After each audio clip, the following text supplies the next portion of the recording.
Hey everybody, photographerpatrickjones.com. Hey, I wanted to do a quick tutorial to kind of go over my workflow just briefly in real time, no cuts, no edits, the way you would do it and the time you would spend.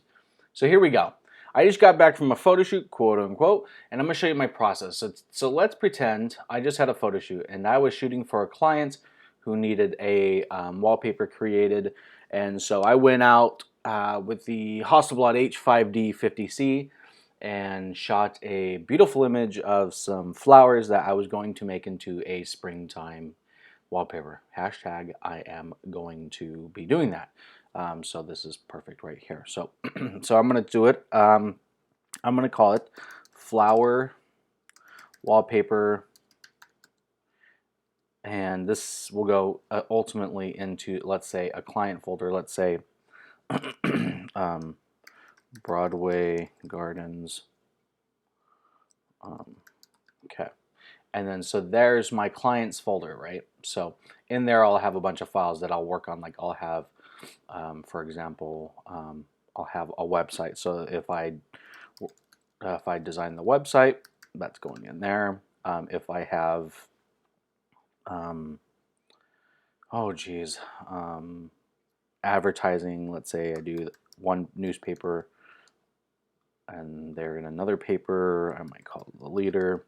But in this case, we're going to be shooting some stuff. So I'm going to take the flower wallpaper and I'm simply going to drag it at some point into this folder. Okay, so notice I created it here on my desktop and not on my RAID 5, which by the way is faster than my Fusion drive. And there's a reason why. I just like it. It's connected to my bus. I'm not really worried about it. And the bus speed is in my opinion, going to keep things running smooth for now. So, but I find that it edits the same, if not faster, running off my RAID 5 because of the 520 megabytes read and write speeds I get for that. So, yeah. So, okay. So there's my hard drive there. And so let's put our SD card in like we just got back from the shoot. Here we go. And we're going to go ahead and take the files from that shoot. Here they are. And all I'm going to do is I'm going to change the static name, which is usually the date, and I'm going to call it what they are, raw files, right? So these are the raw files for a Hasselblad H5D 50C. And I'm going to drag these over simply to this new project folder that we're working for Broadway Gardens. Close this window out. I'm going to eject that card because I want to get rid of it and leave it alone. And then this goes up in my little, what do they call those things? Crow's nests. So it just waits for me and for the next project to be wiped and started. So now I've got the files in here. Here they are, raw. And then I want to take this file and guess what? Rump right inside this. So now I've got flower wallpaper, I've got the raw, and everything's all fine and dandy. So now that I've got my file in here, I'm also going to put my project file for Lightroom in here as well. So let's go ahead and get Lightroom open, and we're going to choose a different catalog, and then we're going to choose a new catalog, and then here we go. We're going to title it Flowers or Flower Wallpaper, and this is going to go into the Broadway Gardens Flower Wallpaper, and then there it is. So there's our thing. It's going to open up into Lightroom,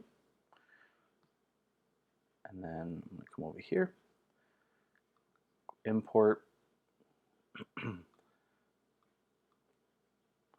users, desktop, Broadway Gardens, flower, and raw.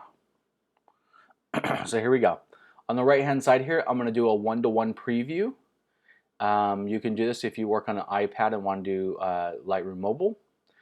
So if you're not, you don't need to select that. And I usually have my developer preset come on when I first come in, but I'm going to turn this off.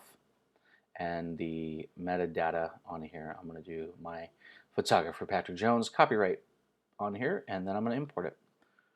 So, and just like that, one-to-one will take quite a while depending on how large the file is. These are very large files, 50 megabytes, or megapixels. Sorry. Okay, now that they're done, gorgeous, right? I know, I love what the Hasselblad produces. So now I've got my final 3 images. Let's say that's all it's actually literally the only 3 images I shot. I'm going to go up here to File. I'm going to go to Export, Export, and or I can go down to my files here. Now, let's talk about exporting files really fast. I have a systematic approach to how stuff are going to end up. Number one, JPEG 100, that's a 100 size, or 100%, the best of the best JPEGs. If I'm printing, I'll go JPEG glossy if I'm going like a luster coat. If I'm going online to like Facebook, Twitter, Instagram, any other media, I do a 1024 that has a little post sharpening in it. And if I'm doing a video, slideshow, if I'm going to my blog, and these are all different sizes. Okay, and that's a whole different video. So, and then if I want to watermark those images too. But in this case, we don't need to. We just want to go here to JPEG.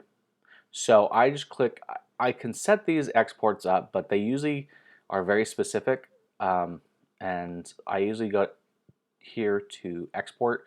And then I'm going to go to the desktop, put in subfolder. Well, I'm going to choose now Broadway Gardens wallpaper, and I'll choose there.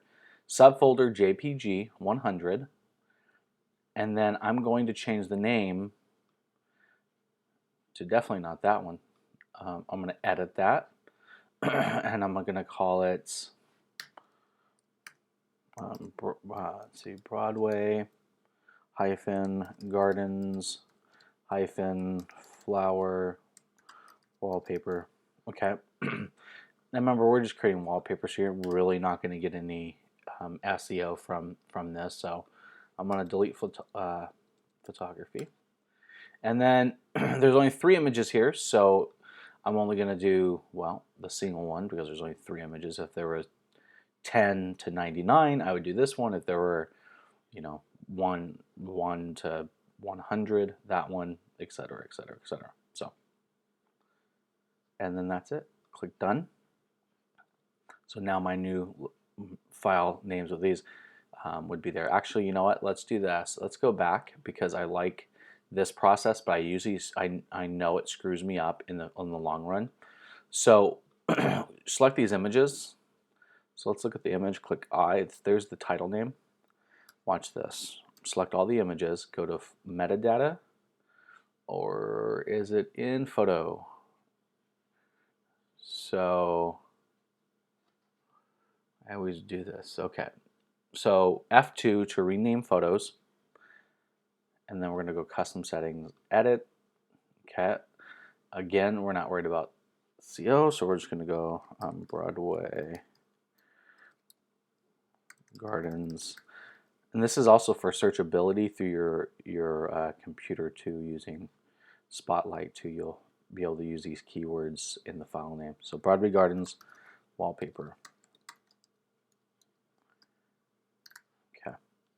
Here we go. Make sure that's fine. Like we're changing that to a single digit, and that looks pretty good. And then it gives you the sample what it's going to look like up here. Okay, so now that we've done that, we're going to click OK and check this out. Now I'll open that up, and there it is. Boom. Okay, so now that that's done, we're going to go to our exporting feature again. Select, we're going to export.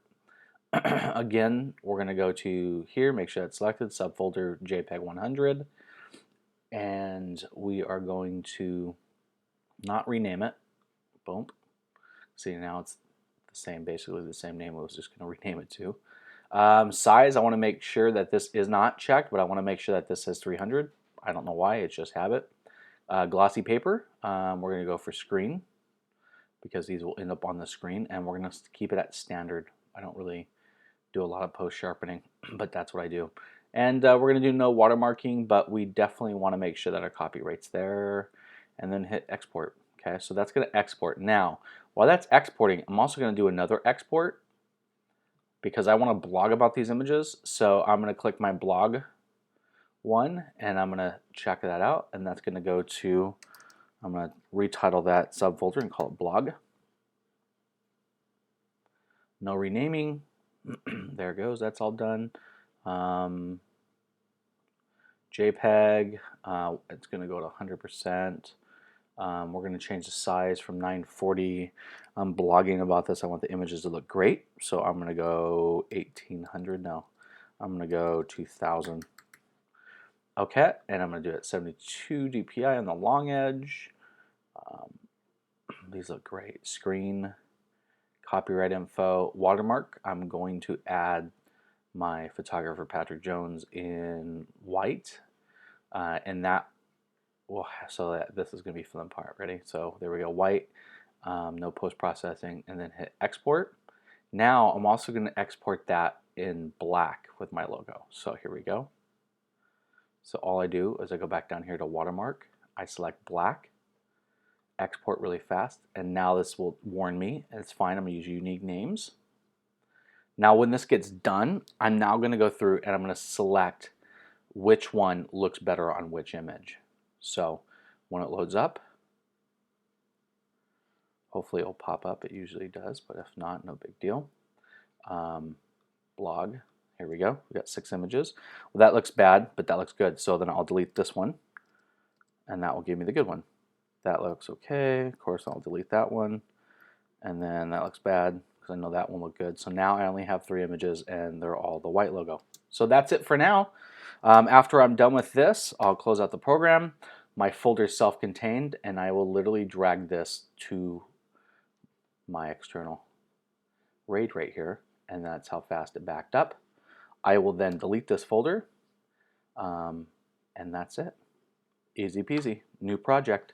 Thank you so much for watching, and if you have any questions, hit me up, photographerpatrickjones.com.